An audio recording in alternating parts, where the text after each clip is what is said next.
আসসালামু আলাইকুম বন্ধুগণ, আমার নতুন আরো একটি ভিডিওতে আপনাদের সকলকে স্বাগতম। আশা করি সবাই ভালো আছেন এবং সুস্থ আছেন। আজ আমি ভ্রমণ করব গাইবান্ধা জেলার ফুলছড়ি উপজেলার বালাসীঘাট। ভিডিওটি না টেনে শেষ পর্যন্ত দেখতেই থাকুন, আশা করি ভালো লাগবে।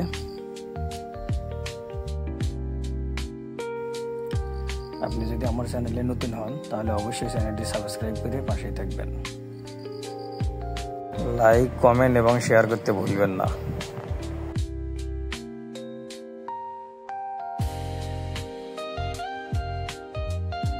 প্রথমে আমি বাসা থেকে বের হলাম। বাসা থেকে বের হওয়ার পর অটো যোগে চলতে শুরু করলাম। আজকে আমার সাথে আছে আমার 2 মেয়ে এবং আমার স্ত্রী এবং চাচাতো ভাই, ফুফাতো ভাই, সব আমার ছোট ভাইয়ের ওয়াইফ। তো আমরা সবাই একটা অটো যোগে গাইবান্ধার উদ্দেশ্যে রওনা দিলাম। আমার ছোট মেয়ে তো গাড়িতে উঠলে মহা খুশি। এটি হচ্ছে গাইবান্ধা সদরের শাহপাড়া ইউনিয়নের একটি রাস্তা। এই রাস্তাটি অনেক সুন্দর। এখানে অনেক বাসকের গাছ লাগানো হয়েছে। বাসক একটি ঔষধি গাছ। এই ইউনিয়ন জুড়ে মোটামুটি বেশ এলাকাতেই এই ঔষধি গাছের দেখা মেলে, যার কারণে এটাকে আতর্ষী ইউনিয়ন বলা হয়ে থাকে। বেশ কিছু খেজুর গাছও দেখতে পাচ্ছি।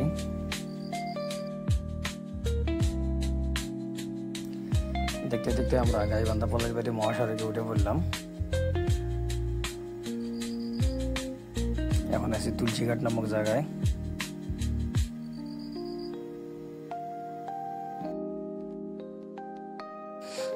এখানে দেখতে পাচ্ছেন সুন্দর একটি ভবন। এটি হচ্ছে SDRS এর একটা হেড অফিস।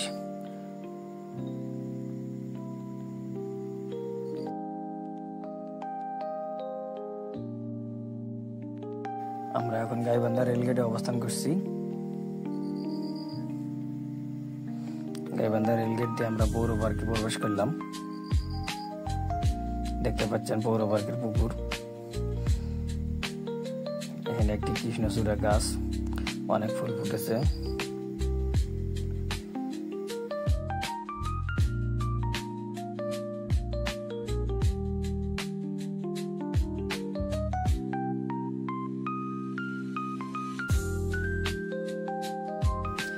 গাইবান্ধা কেন্দ্রীয় শহীদ মিনার, এটি পৌর পার্কের এক কোণায় অবস্থিত। পৌর পার্ক দেখা শেষ হওয়ার পর আমরা আবার অটো যোগে বালাসীর উদ্দেশ্যে রওনা দিলাম।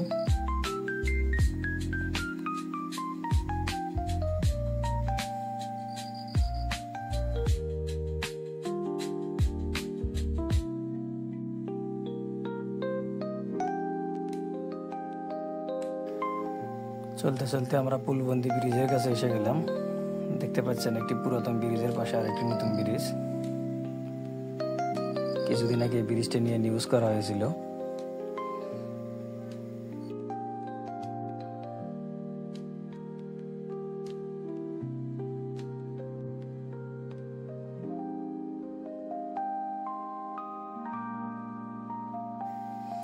বাম দিকে যে ভবনটি দেখতে পাচ্ছেন, এটি হচ্ছে মাটির নিচে অবস্থিত ফ্রেন্ডশিপ সেন্টার।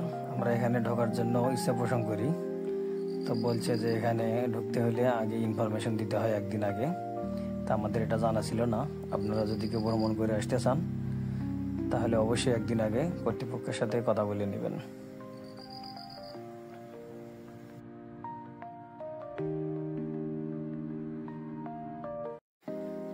অবশেষে আমরা বালাসীঘাট এসে পৌঁছলাম।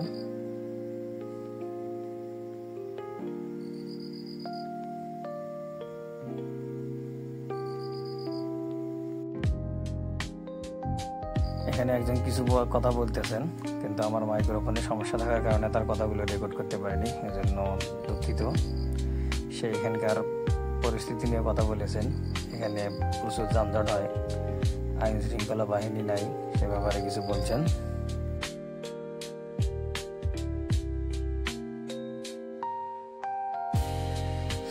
চলতে চলতে নদীর ধারে আসলাম। এখানে নৌকাতে অনেক লোকজন ঘোরাঘুরি করতেছেন। আর এখানে একজন হিন্দু সাধু কিছু বলছেন।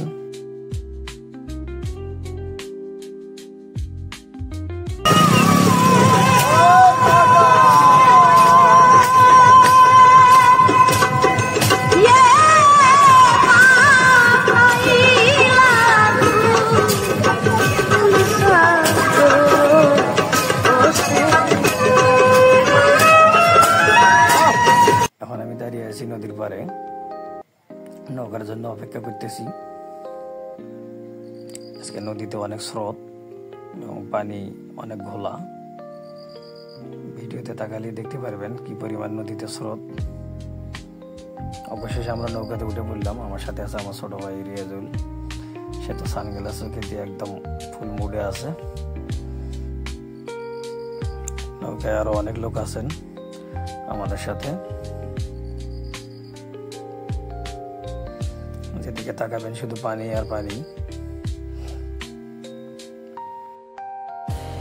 শুনেছি এই বালাসীঘাটে এক সময় ফেরি চলাচল করতো এবং ফেরিতে করে রেলগাড়ি পার করা হতো।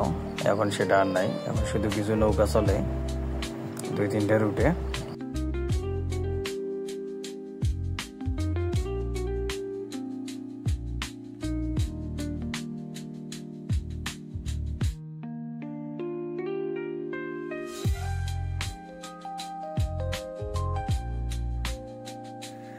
দূরে একটি চর দেখা যাচ্ছে, সেখানে অনেকগুলো ঘর বাড়িও আছে।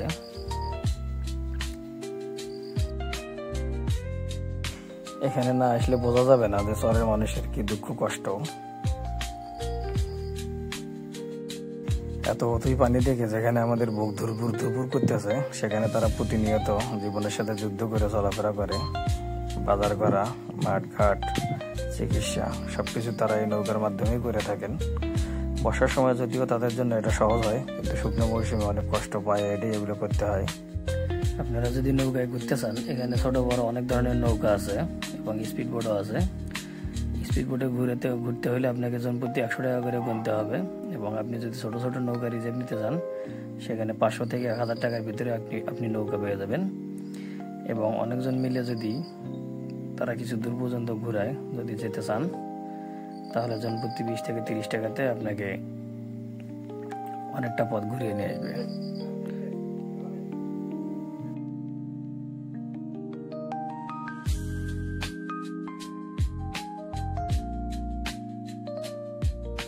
এখানে একটি নৌকা দেখতে পাচ্ছেন, সেখানে অনেকগুলো ছেলে পেলে বক্স বাজাতে বাজাতে তারা উল্লাস করতে করতে আসতেছে।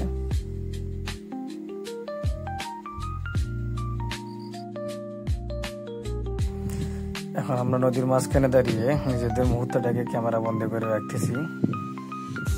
আমার মেয়ে তো অনেক খুশি, তার বহুত ইচ্ছা ছিল অনেক দিনের যে বালাসীঘাট ভ্রমণ করবে। আজ তার ইচ্ছাটা পূরণ হয়েছে। ছুটি পাওয়ার সাথে সাথে বাড়িতে আসলে সে শুধু বলতো, আব্বু বালাসীঘাট বেড়াতে যাবো, বালাসীঘাট বেড়াতে যাবো, আজ যাবো কাল যাবো, যেতে যেতে আজকে অবশেষে যাওয়াই হইল।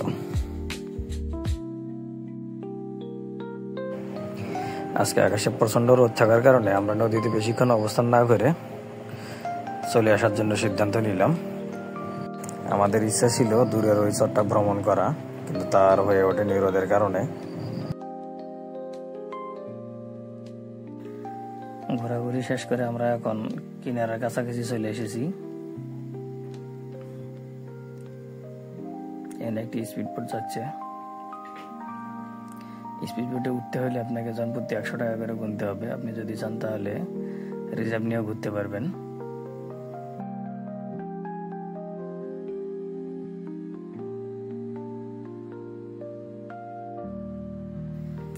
নৌকা থেকে নামার পর আমরা এবার রওনা দিলাম ফুলিয়া নামক জায়গায়। সেখানে অনেকগুলো খাবার হোটেল আছে। 150 টাকায় আটার ডাল সহ, গরুর মাংস সহ এবং বিভিন্ন ভর্তা দিয়ে পেট চুক্তি খাওয়া দাওয়া করা হয়। আজকে আমরা খাওয়া দাওয়া করবো মৌসুমী হোটেলে। এই হোটেলের মালিকের নাম হচ্ছে সাদেক মিয়া। স্ক্রিনে তার মোবাইল নাম্বার দেখতে পাচ্ছেন। এই হোটেলের খাবার দাবার বেশ চমৎকার এবং সুস্বাদু।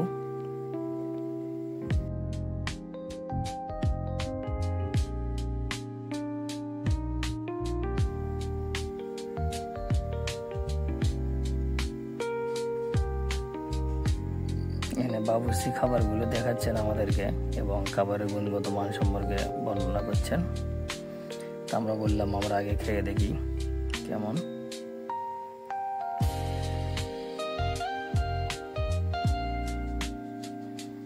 আমরা এবার খাওয়া দাওয়া শুরু করলাম। আমরা সব মিলিয়ে লোক ছিলাম 8 জন। আমরা খাওয়া দাওয়া শুরু করে দিলাম। আমার ছোট ভাই 2 জন তো একদম খাওয়া দাওয়া সব সাবার করে আলাইছে। এখানে দেখতে পাচ্ছেন গাইবান্ধার ঐতিহ্যবাহী আটার ডাল এবং সুস্বাদু, এটা খুব যদি আমাদের এলাকায় হয় না, আমরা এটা খাওয়ার জন্য ওখানে গিয়েছিলাম। গরুর গোশত এবং আটার ডাল খেতে খুব ভালোই লাগলো। ছোট ভাই সামিউল খাবার দাবারের মান নিয়ে কিছু একটা বলার চেষ্টা করছে, দেখে বোঝাই যাচ্ছে সে খাওয়া দাওয়া পেয়ে অনেক খুশি। এদিকে আমার মেয়ে তো খাচ্ছেই।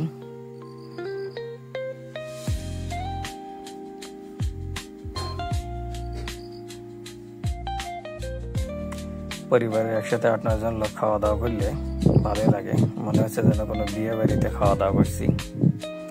ছোট ভাই সামিউল তো সেই খুশি, সে হাসতেছে শুধু। আমি তাকে গোশত নিয়ে কিছু দেখানোর চেষ্টা করতেছি।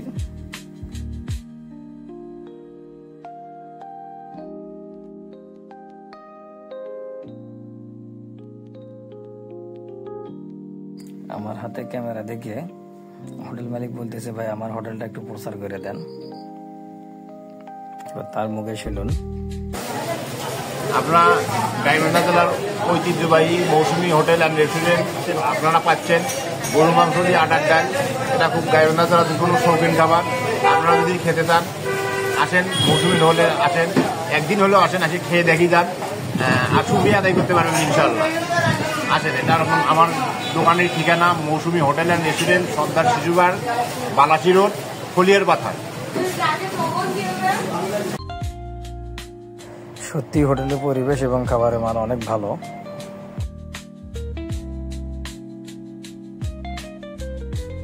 খাওয়া দাওয়া শেষ করে এখানে পুকুর পরে আমরা টঙে বসে কিছুক্ষণ বিশ্রাম নিলাম। এখানে আমার মেয়ে তো খোলামেলা জায়গা পেয়ে কিছু একটা বলতে আছে, খুব খুশি।